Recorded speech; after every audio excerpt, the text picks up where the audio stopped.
Action. The one, the only. In the life with Steve Stanulis. In the life with Steve Stanulis. In the life with Steve Stanulis. In the life with Steve Stanulis. Welcome back into Live with Steve Stanulis. I'm Steve Stanulis. We have an amazing crowd tonight. Look at this crowd. Yeah, it was good. You can't fit them in with a shoe on tonight. Look how beautiful. They are beautiful, and they just keep coming. That's the best type. We got Mikey Knuckles from the Fuse hit show, G-Thing. Let's get it for Mikey Knuckles. Clap for yourself. That's pretty good, bro. Now, before we even begin, how did you get the name Mikey Knuckles? How did that even happen? Well, my mother's responsible for half. She gave me the Mike part. Mike, are you from Brooklyn? Bronx. Okay, it's Bronx, Brooklyn. That's usually Mike becomes Mikey. Yeah, exactly. Order off the bat. And I was not always the nice, pleasant gentleman you see before you these days. No. No, yeah. So I know it's hard to believe. I know. Yeah. But when I was younger, I used to fight very often. We used to get, everyone was a little nuts in my neighborhood, so you just basically had to become nuts. Right. And I kind of enjoyed it. So you used to fight. That's how you became Mikey Knuckles. Yeah. Well, I went to after I hit like around 15, 16. My father used to yell, and he would always be like, you gotta stop fighting. You gotta stop fighting. So, but I used to train too. Right. I didn't just go in the street and do it. I would train also. Right. So would you train to keep for a reason or to fight on the just street? to be a bit more efficient at what I was doing. Right, with your punches. Right. Gotcha. And gotcha. Then I hit a phase where you knock out 6, 7 people, and they're all, word gets around. Everyone's just like, oh, you hit them with breast. They're rumors. And then one guy was like, Knuckles, and then it just kind of stayed like a joke, and then it just Mikey Knuckles. That's it. Mikey Knuckles was born. I actually, truthfully, I hate it at this point in my life. Is your mother My mother. If I change my haircut, because sometimes I get bored, I'll shave my head. And everyone complains. They're always like, oh, I shaved your head. I grow a real thick goatee. They're like, oh, you look scary now. You turned into Mikey Knuckles. My mother tells me this. Really? Oh, yeah. If I come out with a shaved head, she's like, uh-oh, Knuckles is back. Knuckles is back. That's what I got to go to. That's why I have to stay like this. Really? So, oh, yeah. Because, like I said off camera, you're a pretty big guy. And, I didn't realize how big you were. Yeah. And I was telling everybody until I took a picture with you, and I'm like, wow, this guy's a fucking big guy. But you don't look. Does he look big, or am I crazy? He looks big. If I take the jacket does off, he look as big as he is? If I take the jacket off, because I'm only wearing a t-shirt, the visual goes a little different. Does it? Yeah. All right. Now, so just tell us. Tell us about the show. I mean, for everybody out there, it's like one of the biggest shows right now on Fuse. It actually did doing really well. What's the concept for everybody who's not familiar with the show? Guys I grew up with, my friend for well over 20 years, my friend Rob G. Fella. He's a hip-hop artist. And we've always been involved in music. Right. And it was like one of those things where as we got a little older, you find new friends. And then my friend Justin got in the mix. He's a producer. Mm-hmm. My friend Mike got in the mix. He does like more management stuff, and he's very business-orientated. So as time went on, G. Fella's career was doing well, but it was having its ups and downs, highs and lows. And we just decided, we gave up on the major labels, and we decided to start our own label. And Tracketeering Music was born, and that's our record label. Right. And it's weird because the show really wasn't a plan until we got approached about it. Somebody was. Who approached you? A producer. I really don't want to drop his name too much at this point, but he's. Did you Mikey Knuckle him or no? Not yet. So yeah, he's on my list. So, but at the time, somebody came to us. They were like, "Hey, this guy I know. He saw. We put out all our own stuff, music videos. Can I get everything? Can I be like a video? Can I be like a hip hop guy? You think? Yeah, come down. What do you think? I'm gangster, dude. Dude, that's how we do. We don't wear pants hanging off our ass. I do. Walking around, then you can't come with us. All right. We do hip hop videos like this. Like suit. All right, you gotta be, we're all Italian. All these guys are Italian. I got you. So and he doesn't. Everybody's stroonsed up. Exactly. I got you. The thing is, if you listen to any of his music, he can't rap about selling drugs in the projects. He never grew up in the projects. He grew up in Westchester County. Right. He grew up with all Italians and he knows what he knows. So that's the life that he leads. What's like a typical topic of what he would rap about? Actually, we have chicks and chicks, money. The gangster lifestyle as far as like real gangsters, like Italian style. Oh, Italian that gangsters. way, Gotcha. Things of that nature. But now he's actually extremely lyrical. He's not one. He doesn't curse a lot and stuff because he doesn't have to. He says he's good at what he does. What's like the big? Every reality show has like the drama. What's the big drama going on right now with G thing? Well, that's what it is. They decided to follow us because everybody involved in our label is either related or a friend for 10, 15, 20 years. Mm-hmm. Like everybody. Okay. I'm a bodyguard. I do bodyguard work for a living, and he happens to be my best friend, but I handle all the security. I run all the security for any events that we do. So it's like everybody's involved in what goes on. And everybody's friends for a long time? Which is actually the minimum, I would say, awesome. 10, 15 years at least. Now, because this happened, I've seen this happen personally. Mm-hmm.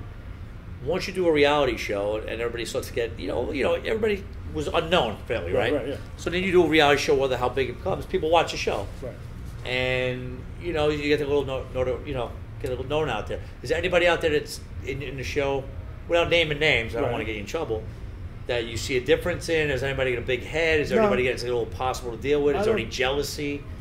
I haven't seen it yet. You have not? No, truth, honestly, I haven't really seen it. It looks to me, everyone's pretty much on the same page. Okay. Everyone just wants... The goal was, truthfully, is to get the music out. It really wasn't for the show. The show is doing great, and we're getting a lot of... Everybody, myself included, is getting a lot of feedback through Facebook, through all on social medias and whatnot. People loving the show, which is kind of weird because we were sitting there saying, this is a good thing, the show's going to promote the music, and this is going to be a huge thing for us. Were you ever worried that the show was going to either give a different impression of what you really were, or that it was going to taint his music or anything like that? No, because we kept it real. I mean, a lot of reality shows today, they are what they are. People need to add a little substance or whatever. Drama. With us, honestly, what you see is what you get. Right. Like, honestly, you can take my group of friends because we all do business, we all do our job, but in all honesty, not one of them is normal. My friends are all out of their mind, so you can't put us anywhere, and there ain't gonna be drama. Some shit always happens, whether it be an altercation, a fight, girls, drunk, partying too hard, just. Right. I mean, we had to go to a golf course in the first episode. Anyone who saw the first episode would know. You watched the first episode, I was getting phone calls like, "Come on, that can't be real." No, it was really real. Like what exactly was it? Well, he had a meeting.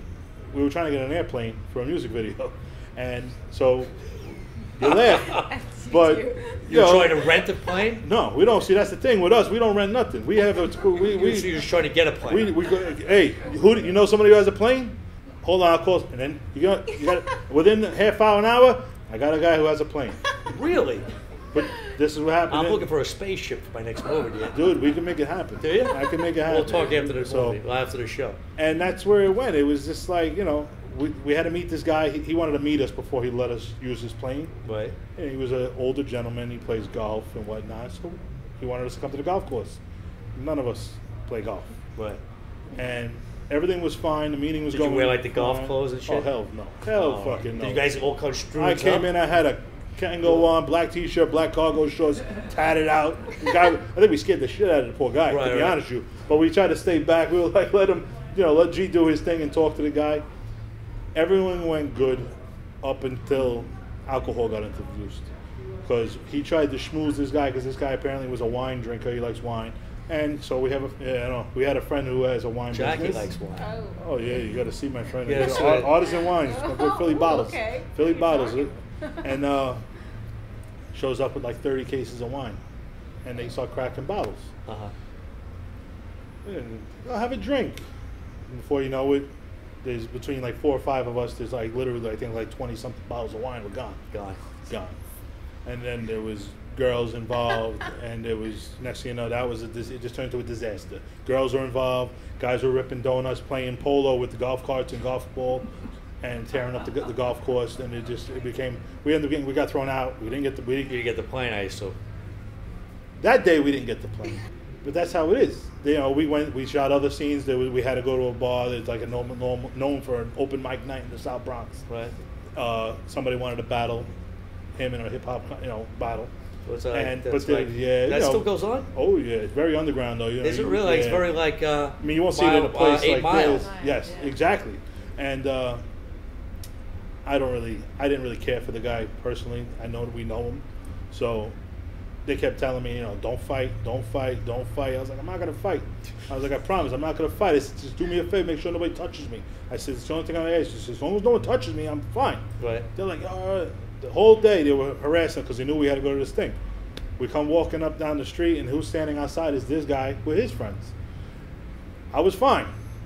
Walking over, he made a mistake. He's like, oh, here come those pussies now. So now he says that. I go, of course, I run. Now, I don't want to hit him, but I run up, walk up to him in his face. I said, who the fuck you calling a pussy? He goes, get out of my face. And he went to push me. And that was it. All hell broke. This was on camera? Oh, yeah. I All don't hell know went. why you get so many fucking ratings. I'd watch that show too. I've been watching. I'm kidding. I caught up with it only because I knew you were coming on the show. Fuse is good like that. They, they don't want to. Which I don't blame. They don't want to promote the violence, so they fix it with editing. So before we let you go, just tell us how everybody out there can find you. With the show, you personally, and whatnot. Me personally, Facebook is the best way. I do have Twitter. It's Knuckles G Thing. Twitter, you can get us at either at Knuckles G Thing, at Knuckles G Thing, at G Fella. You can find any information about the show. You can go on Facebook and just find Mikey Knuckles. There's also Facebook. You can Google the G Thing fan. There's a fan support page. There's probably 8, 9, 10,000 members of that. Awesome. There's plenty of information, all kinds of stuff about the show. Yeah, the ratings are doing very well. To my understanding, that's what we were told. So, we're getting a good thing going here. Awesome. It's actually a good show. So Saturdays, 10 o'clock. 11 o'clock. 11 o'clock. Sorry, my bad. 11 o'clock Saturday on Fuse TV. G Thing. Check it out one more time. Let's get it from Mr. Mikey Knuckles. Yeah. We'll be back in 2 minutes and 2 seconds. Within the Life with Steve Stanulis. We'll be right back. Action. The one, the only. In the life with Steve Stanulis. In the life